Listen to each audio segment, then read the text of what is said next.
ایک ضعیف روایت ہے جامعہ ترمذی میں کہ دعا سے تقدیر بدل جاتی ہے۔ شیخ البانی اسے حسن کہتے ہیں، شیخ زبیر صاحب اسے ضعیف کہتے ہیں۔ مشکات المصابیح میں آپ کو دوسری جلد کے اندر جو کتاب الدعا چیپٹر ہے اس میں یہ ساری حدیثیں مل جائیں گی۔ میرے علم میں ابھی تک کوئی مضبوط روایت ایسی نہیں ہے جس میں یہ لکھا ہو کہ دعا سے تقدیر بدلتی ہے۔ البتہ بخاری اور مسلم میں ایک حدیث ہے کہ نبی صلی اللہ علیہ وآلہ وسلم نے فرمایا، جو شخص یہ چاہتا ہے کہ اس کا رزق کشادہ کر دیا جائے اور اس کی عمر میں برکت کر دی جائے تو اسے چاہیے اپنے رشتہ داروں کے ساتھ صلہ رحمی کرے۔ یعنی اپنے قریبی رشتہ داروں کے ساتھ صلہ رحمی سب سے مشکل کام ہے۔ پرایوں کے ساتھ لوگ کر لیتے ہیں کیونکہ وہاں جیلسی فیکٹر نہیں ہوتا، رشتہ داریوں میں جیلسی فیکٹر ہوتا ہے، اس لیے قرآن نے پہلا حق رشتہ داروں کا رکھا ہے۔ جو رشتہ داروں کے ساتھ، اور رشتہ داروں میں ہم فوراً گھر سے باہر نکل جاتے ہیں، رشتہ داروں میں پہلا رشتہ ماں باپ، بیوی بچے، بہن بھائی، اس سے مراد کزن نہیں، وہ بعد میں آتے ہیں۔ جو اپنے ماں باپ، بیوی بچوں، بہن بھائیوں کے ساتھ اس نے سلوک کرتا ہے، اس کی عمر میں بھی برکت کر دی جائے گی، اس کا رزق بھی کشادہ کر دیا جائے گا۔ تھوڑی سی عمر میں بہت کچھ کام کر دے گا۔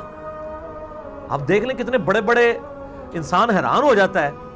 یعنی امام نووی کی عمر 45 سال سے بھی کم تھی، اتنا کام وہ کر کے گئے ہیں کہ بندہ حیران ہو جاتا ہے کہ یار اتنی تھوڑی عمر کے اندر انہوں نے اتنا بڑا کام کیسے کر دیا۔ وہ کام اس لیے کیا کہ اللہ تعالیٰ نے عمر میں برکت کر دی۔ تو جب عمر میں برکت ہوگی تو انسان تھوڑے ٹائم کو بھی یوٹیلائز کر لے گا۔ رزق میں کشادگی صرف یہ نہیں ہے کہ آپ کے پاس مال و دولت بہت زیادہ آ جائے، رزق میں کشادگی یہ بھی ہے کہ آپ کے گھر میں کوئی لا علاج مرض نہ کسی کو ہو جائے کہ جس پہ آپ کے لاکھوں روپے لگ جائیں۔ ان امراض کا نہ ہونا بھی تو اللہ کی طرف سے رزق میں کشادگی ہے۔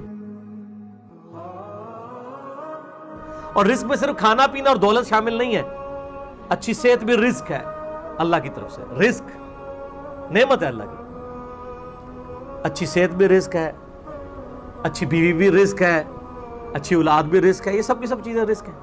تو دعا سے تقدیر نہیں بدلتی، لیکن صدقہ کرنے سے اور یہ نیک اعمال اختیار کرنے سے اللہ تعالیٰ عمر میں برکت کر دیتا ہے، رزق میں کشادگی کر دیتا ہے، مصیبتیں اور پریشانیاں ٹال دیتا ہے۔ وہ تقدیر کا بدلنا نہیں ہوتا، بیسیکلی وہ تقدیر میں لکھا ہوتا ہے کہ یہ شخص میری طرف رجوع لائے گا، مجھ سے دعا کرے گا اور میں اس کے لیے اس چیز کو یہ کر دوں گا۔ وہ تقدیر کا بدلنا بھی تقدیر کے اندر ہی لکھا ہوا ہوتا ہے۔ ایک ضعیف روایت ہے جامعہ ترمذی میں کہ دعا سے تقدیر بدل جاتی ہے۔ شیخ البانی اسے حسن کہتے ہیں، شیخ زبیر صاحب اسے ضعیف کہتے ہیں۔ مشکات المصابیح میں آپ کو دوسری جلد کے اندر جو کتاب الدعا چیپٹر ہے